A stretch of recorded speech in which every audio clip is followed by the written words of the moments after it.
নমস্কার বন্ধুরা, দা village chef Manoj YouTube চ্যানেলে তোমাদের সকলকে স্বাগত জানাই। আজকে আমি তোমাদেরকে তৈরি করে দেখাবো চিকেন কাটলেট। তো চিকেন কাটলেট তৈরি করার জন্য যা প্রসেস তোমাদেরকে আমি দেখাচ্ছি, চলো তৈরি করে নিই। চিকেন কাটলেট তৈরি করার জন্য এখানে আমি 400 গ্রামের মতো চিকেন নিয়ে নিয়েছি। তো এই চিকেনটাকে এবার কী করতে হবে, সেদ্ধ করে নেবো আমি গরম জলে। সেদ্ধ করার পর তারপরে প্রসেস দেখাচ্ছি।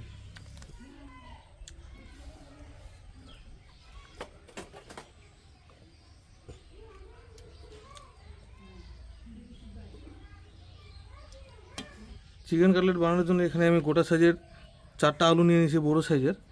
এবার এটার সঙ্গে চিকেনগুলোকে আমি এখানে দিয়ে দেবো। চিকেনগুলো সিদ্ধ করে নিয়ে চিকেনগুলো আমি এরকম করে গুঁড়ো করে নিয়েছি, ছোটো ছোটো করে। দিয়ে দিচ্ছি আমি এখানে জিরা গুঁড়ো 1 চামচের মতো দিলাম। একটু পরিমাণে দিচ্ছি কাসুরি মেথি, 1/2 চামচ মতো হলুদ। কাশ্মীরি লঙ্কার গুঁড়ো দিচ্ছি 2 চামচ।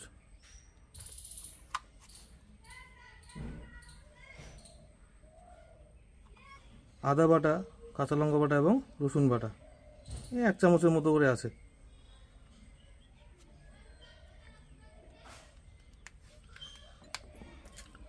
তারপরে দিচ্ছি পেস্ট করে রাখা পেঁয়াজ।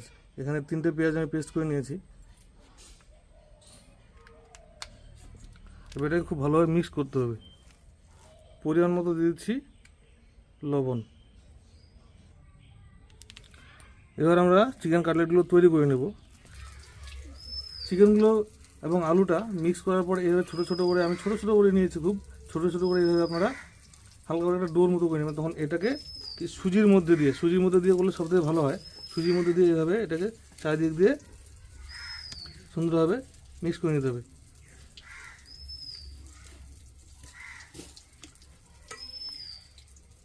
তারপরে এটাকে আমি এখানে একটু ময়দার জল গুলে রেখেছিলাম। ময়দার জলের সঙ্গে এভাবে দিয়ে হালকা করে দিয়ে দেবেন উপরে উপরে জলটা। দেওয়ার পর তারপরে আবার আরেকবার দিবেন সুজিটার মধ্যে। দেওয়ার পর হালকা হাতে সুন্দরভাবে এভাবে চারিদিক দিয়ে এভাবে লাগিয়ে দেবেন।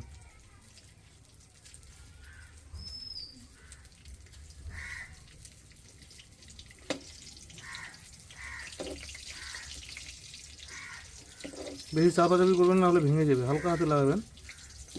লাগানোর পর এটা হয়ে গেলো আমাদের। তাহলে এবার আমরা এগুলো বানিয়ে নিই, তারপরে একসঙ্গে ভাজবো।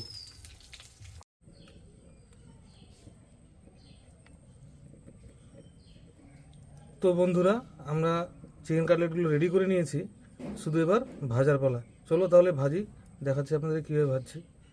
কড়াইয়ে আমি তেল দিয়ে রেখেছিলাম, তেল আমাদের গরম হয়ে গেছে।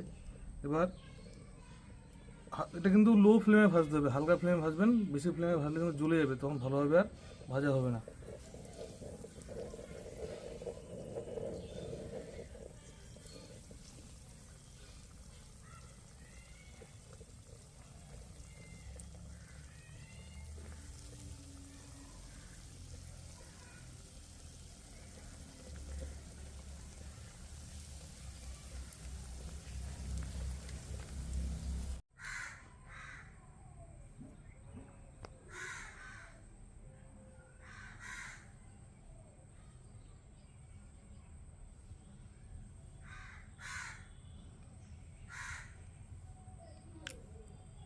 তো বন্ধুরা, আমাদের কাটলেট রেডি হয়ে গেছে। দেখুন কত সুন্দর একটা কালার এসছে। আমি সুজি দিয়েই করেছি, কারণ উপরটা একটু মুচমুচা হয়, ভিতরটা নরম হয়। আমি আপনাদেরকে ভেঙে দেখাচ্ছি একটা। এই দেখুন,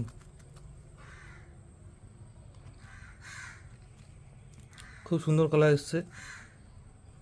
তাহলে ঠিক আছে, আজকে আসি। আবার একটা নতুন ভিডিও নিয়ে তোমাদের সঙ্গে খুব শীঘ্রই দেখা হচ্ছে।